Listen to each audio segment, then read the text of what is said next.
салом ва дуруди бепоён ба шумо бинандаи азиз ва арҷманд. ба муносибати рӯзи таҷлили парчам мо мехоҳем наворе омода намоем ва дар мавриди вожа ва таърихи пайдоиши парчам барои шумо маълумот диҳем. парчам вожаи суғдӣ аст ба маънои зулфу кокул ва ҳамчунин пӯпаки абришимӣ, мӯй ё думи ғашговро мегуфтанд, ки бар сари дирафш ё найза мебастанд. ин вожа аз забони суғдӣ ба забони туркӣ ва аз он ба забони форсӣ роҳ ёфта, бо гузашти замон бар ҳукми итлоқи ҷузъ бар кул бар худи дирафш низ гуфта шудааст. дирафш дар форсии миёна драфш гуфта мешуд ва бозмонда аз эронии бостонӣ драфша аст ва баробари он дар ҳиндии бостон вожаи дрafsha буд.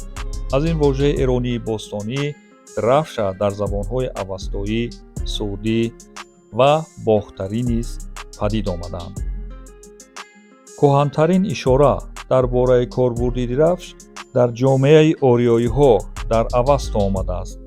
чунончи дар нахустин фаргарди видевдод аз шаҳри балх, ки пойтахти кави виштос пуштибони зартушт буд, чунин ёд шудааст: балхи зебо бо дирафшҳои барафрошта. ҳамчунин дар авасту чанд бор ҳам аз дирафши говпайкар ва дирафшҳои душманони арияҳо ёд шудааст.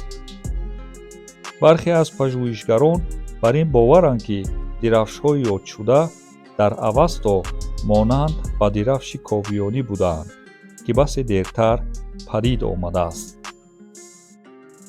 кӯҳантарин намоди кишвардории тоҷикон парчаме бо номи дирафши ковиёнӣ будааст, ки онро ахтари ковиёнӣ низ хондаанд. парчами ҷумҳурии тоҷикистон бошад 24 ноябри соли 1992 пазируфта шудааст.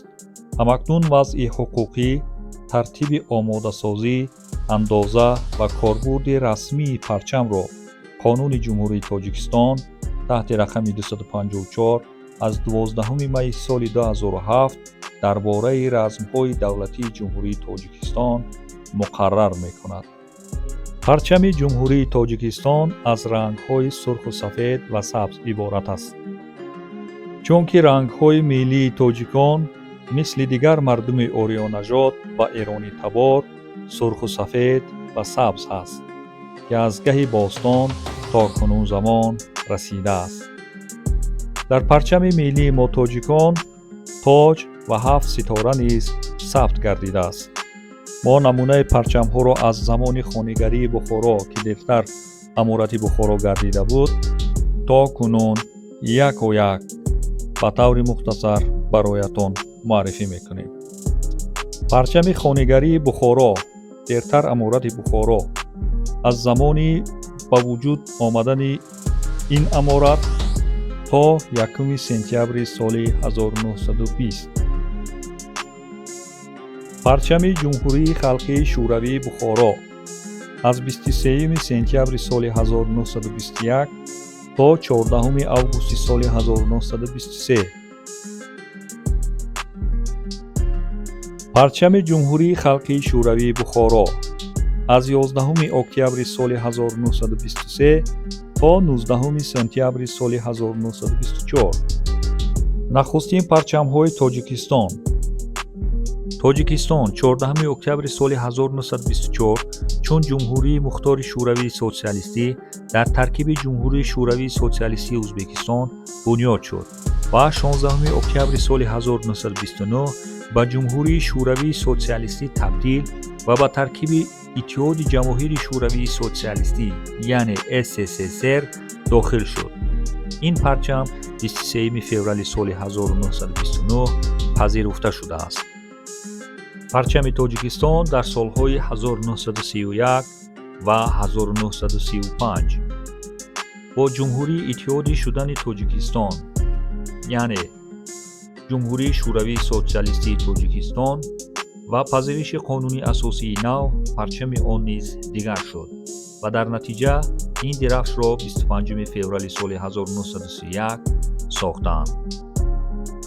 парчами Тоҷикистон дар солҳои 1935-1940. 4 июли соли 1935 парчам дегаргун шуд ва номи ҷумҳурӣ дар парчам ба забони русӣ навишта шуд. парчами Тоҷикистон дар солҳои 1940-1946. соли 1928 алифбои тоҷикиро аз форсӣ ба лотинӣ табдил доданд. ин дигаргунӣ ба парчам низ таъсир кард. дар он рӯзгор номи ҷумҳуриро дар парчам бо ҳарфҳои зарҳалии лотинӣ РСС Тоҷикистон ва русӣ Таҷикская ССР менавиштанд ва дар болои он нишонаи зарини досу болғаро менигоштанд. парчами Тоҷикистон дар солҳои 1946-1953. соли 1940 алифбо аз лотинӣ ба кириллии русӣ табдил дода шуд ва парчам низ дигаргун шуд. ранги он сурх монд ва номи ҷумҳурӣ дар парчам бо ҳарфҳои зарҳалии кириллии тоҷикӣ ЖШС Тоҷикистон ва кириллии русӣ Таҷикская ССР навишта шуд.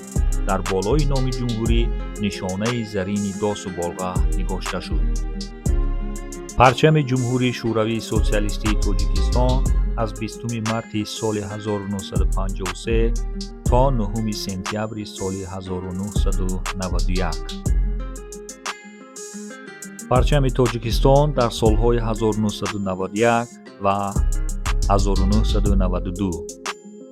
то пазириши парчами кунунӣ Тоҷикистон парчами пешинаи шӯравиашро бо андак дигаргунӣ бе ситораи панҷгӯша ва нишонаи коммунистии досу болға ба кор мебурд.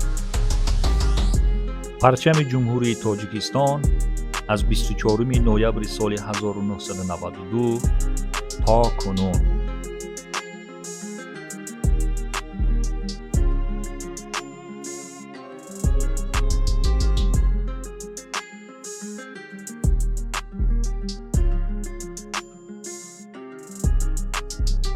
ин буд маълумоти мухтасар дар бораи парчамҳои Тоҷикистон. умед дорем ки барои шумо маълумоти лозимаро дода бошем. бадруд то наворҳои оянда.